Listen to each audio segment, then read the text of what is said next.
I'm Fiona Mactaggart, for those of you who don't know me, MP for Slough. I hope you were able to see the debate on the television. I want to start by saying well done to you. Thank you. Congratulations. Thank you. You know, it's a very striking thing you showed by organising the Kesri Lehar petition and by being here today. One of the great things about the Sikh faith is you're very visible. You know, I look along the corridor, see those orange turbans, and everyone knows you're here, and they know you're watching us. And I think that's a fantastic thing about democracy, that your pressure, your passion, gets transmitted through your MPs into the chamber of the House of Commons. And we saw that today. And it's because of what you've done, and you should feel proud of yourselves. And you might have thought when I started talking about railways when I began, that I was going balmy. What's that got to do with this?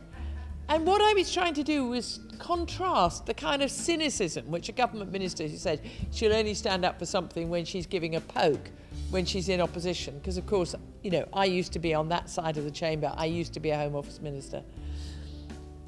And actually, that wasn't the case.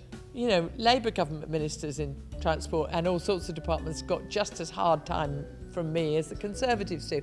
And that's what I believe that members of Parliament should do. And there are a couple of things that we should do that on. One of them is the concerns and interests of our constituents. And actually another is human rights. Because when I have arguments with representatives of the Indian government about some of these issues, their position tends to be, what are you doing interfering with our country's democracy? It's a bit of leftover colonialism. And I say, no, no, no. I'm not telling you how to run your country. I wouldn't presume to say where the borders of India should exist or whatever. What I, however, think is this, that every single democratically elected member of Parliament in every country of the world has an absolute duty to uphold international human rights standards. And if every country of the world respected human rights fully, then the world would be safer and more peaceful. And actually it's disrespect for human rights, which I'm afraid in the way in which India is using the death penalty threat in cases like Professor Buller's, where he's clearly been singled out because he was trying to expose state wrongdoing. That it's that actually divides communities and makes communities less safe and actually builds tension. Now, it's very hard for governments to be absolutely equal, absolutely fair, to protect the human rights of everyone. We've all got preferences, prejudices and things like that. But actually we just need to stick by them. And if you stick by them, you can build a safer community. And I learnt that in the 15 years that my party was in government in Northern Ireland.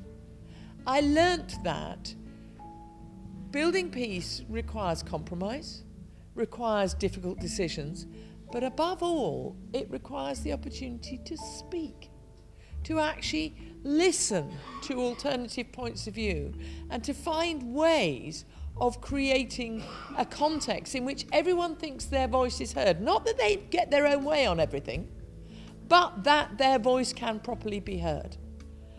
And in a way, this debate is not just about the death penalty in India. It is actually about the voice of the different communities which make up that brilliant, enormous country being able to be properly heard. The rights of the different minorities which make up that massive democracy being properly respected and protected. And that's actually what this debate is about. And trying to make that a reality, and trying to persuade the Indian government that to live up to its label of the largest democracy, it needs, at the very least, to do that. That's the longer campaign that we're embarking on today. not just the campaign against the death penalty. Thank you very much for listening to me. Wahi juri ji kakasa, wahi kura ji kifate.